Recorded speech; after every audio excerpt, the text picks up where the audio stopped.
রমাজান মাসে দুটি সময়ে আল্লাহ তাআলা বান্দার দোয়াকে কবুল করে। বলেন তো কয়টা সময়? দুইটা। এই দুইটা সময় হচ্ছে এমন একটা সময় যে সময় বান্দার দোয়া করতে দেরি হয়, দোয়া কবুল হতে দেরি হয় না। সুবহানাল্লাহ পড়ে। এটা অনেক দামি একটা সময়। নাম্বার 1 সময় রমাজান মাসে তো আমরা সাহারি খেতে অলওয়েজ উঠি, এটা আমাদের মিস খুবই কম হয়। তো যেহেতু আমরা সাহারি খেতে উঠে গিয়েছি, আমরা ট্রাই করব ওযু করে তাহাজ্জুদটা পড়ার জন্য।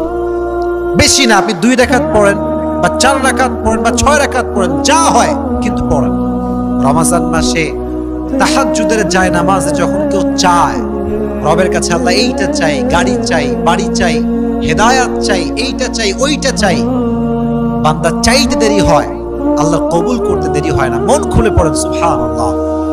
এজন্য 1 নাম্বার, আমরা তাহাজ্জুদটা মিস করব না। তাহাজ্জুদের সময় আল্লাহর কাছে বারবার আমাদের চাওয়া পাওয়াগুলো আমরা চাইতে থাকবো। রাজি আছেন তো ইনশাআল্লাহ? তাহলে 1 নাম্বার তাহাজ্জুদের সময়। কোন সময়? তাহাজ্জুদের সময়। নাম্বার 2, রমাজান মাসে দোয়া কবুল হওয়ার শ্রেষ্ঠ সময় হচ্ছে ইফতারির সময়।